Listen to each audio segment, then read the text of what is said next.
This review video will teach about curve sketching and the skills needed to interpret both a regular as well as a derivative graph. The first skill we are going to examine in this video is whether a function is increasing or decreasing based on an expression. We're going to be doing this using the expression right here. F of x is equal to 3x to the fifth minus 5x to the third plus 2. So the first thing you want to do is find the derivative of f of x, in which case you'll get 15x to the fourth minus 15x squared. So then you want to set that equation equal to 0 as you want to find the zeros of this function. So you would get 0 equals 15x to the fourth minus 15x squared.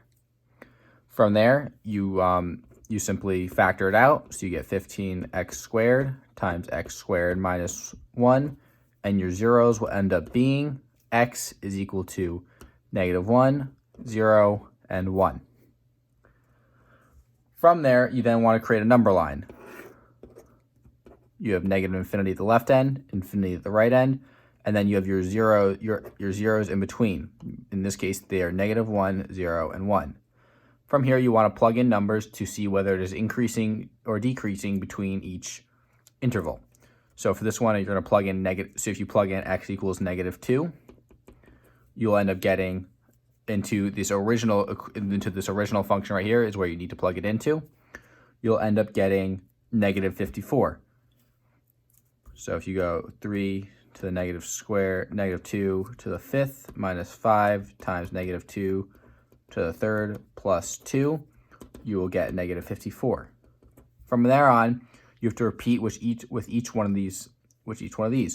So you plug in -1, you'll end up getting 4. If you plug in 0, you'll get 2.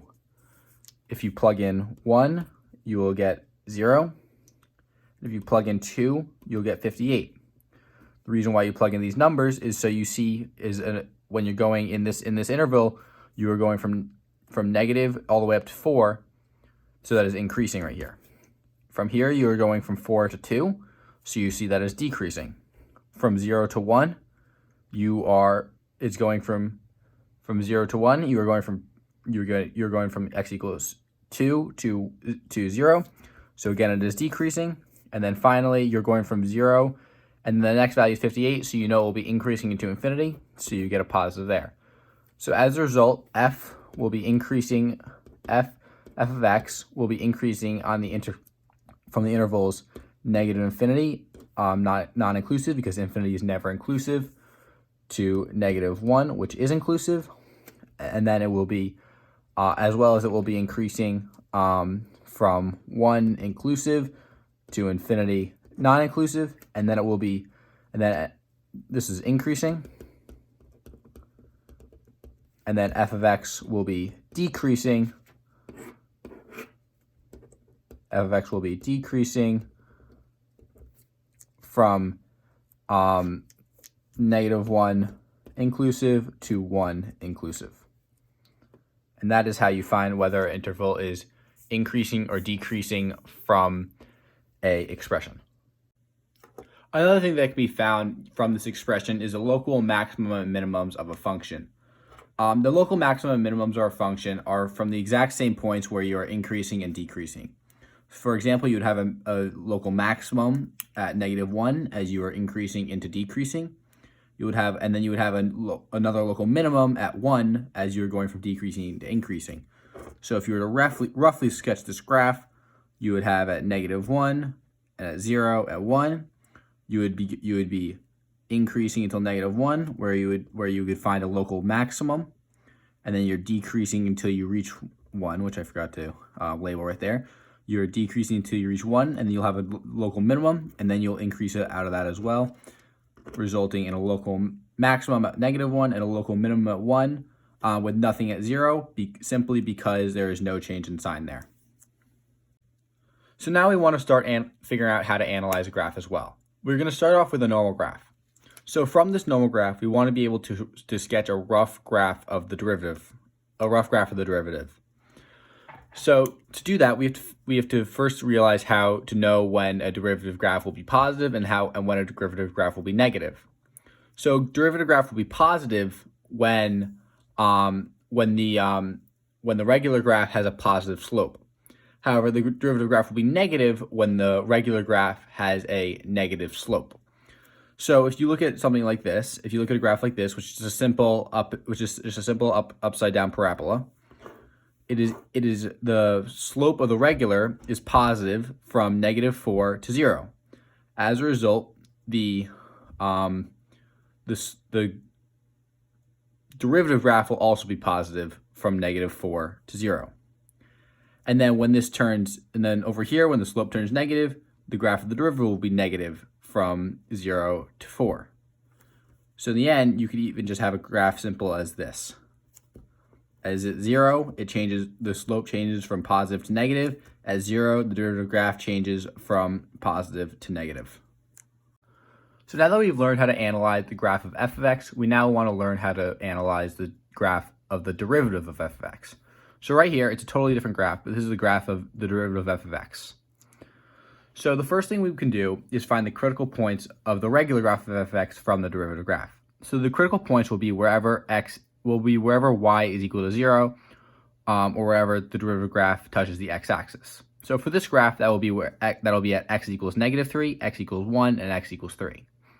At the same time, we can find the critical points of the derivative of f of x wherever the slope of the derivative, or the slope of this graph, is equal to 0. So for this graph, it will be at x equals -3, x equals -1, and x equals 2. As that is wherever the slope is curving, and at the top of the slope or the very bottom, whether it's maximum or minimum, you will find a slope of 0, and that will be where there is a critical point. The next thing that we can find from the derivative graph is the local maximum minimums of the regular graph of f. So the local maximums on a normal graph are found on a derivative graph where the derivative graph crosses the x-axis from a positive value to a negative value. So the only place that the graph does that this happens on this graph of the derivative of f of x is at x equals 3. So the only local maximum on this graph will be at x equals 3. The same process is used to find the local minimums of the graph. So that is when the slope of the derivative, or the line of the derivative, crosses the x-axis again, but this time from a negative value to a positive value. So this will be found. So on this graph, the only place where that occurs is at x equals 1. So that is where the only local minimum on this graph is. With these local maximum minimums, you can also find the absolute maximum and absolute minimum if there's more than one in a graph. In this case, we don't need to find the absolute maximum minimum as there is no expression equated with this graph, as well as there's not more than one local maximum and local minimum. But if you did need to find the absolute maximum or absolute minimum, you would simply input all of the x values for maximums, and the largest y value out of those inputs would be your absolute maximum, and you would repeat the same process with the local minimums. Another critical skill associated with the derivative graph is being able to figure out whether the regular graph or the regular function of f is decreasing or increasing. So you know when a function is increasing simply by whether the derivative graph is positive. So in this instance, the derivative graph is only positive in the interval of 1 to 3. So to know that means that the only time that the regular function is increasing, that the only time f of x is increasing is from 1 to 3. At the same time, you know it's decreasing when the derivative graph is negative. So in this case, f of x would be decreasing on the intervals -5 to 1, both all inclusive, and 3 to 6, all inclusive as well, because it is where the derivative graph never goes above y equals 0 in these instances. At the same time, it does not go to negative infinity and infinity because you have the restrictions of the domain. The next thing we need to be able to find from the derivative graph is the concavity of a function. So you know the graph is concave up when the derivative graph slope is positive, and is concave down when the derivative graph slope is negative. So in this case, the regular function will be concave up on the interval of -5 to -3 inclusive again. as well as it will be concave up on the interval of -1 to 2, as inclusive again, as in both those times, the slope of the derivative graph is increasing and is increasing there. At the same time, it will be concave down,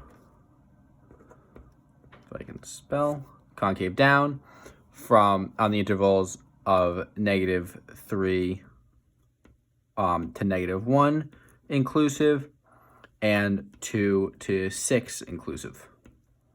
As on both those instances, it is decreasing and decreasing. The final thing we need to be able to find from the first derivative graph is the points of inflection. So the points of inflection are found when the first derivative slope changes from positive to negative or negative to positive. So on this derivative graph, the points of inflection, or the POI, are found at -3, at x equals -3, -1, or 2. As at every single one of these locations, the graph is there's like a local maximum or minima of the derivative graph, and you see the slope change. The final graph we will be looking at in this video is the graph of the second derivative of f of x. So the only thing we're going to need to find from this graph is the concavity of the original function. So to find the concavity is based on whether the second derivative graph is positive and negative, not the slope, but simply the value. So the concavity of the original graph is concave up when the second derivative graph is positive. So in this case, as we are again restricted by the domain of -4, 6, the original function of f of x would be concave up from -4 inclusive to -3 inclusive, as it is positive in this instance, as well as from 4 inclusive to 6 inclusive, as again is the graph of the second derivative of f of x is positive in both these locations. At the same time, you have to do the exact opposite to find concave down. It's simply when the graph of the second derivative is negative. So in this case, the original function of f of x is concave down along the interval of -3 to 4 inclusive, again, because it is negative from -3 to 4. Thank you very much for watching, and hope you can now solve curve sketching.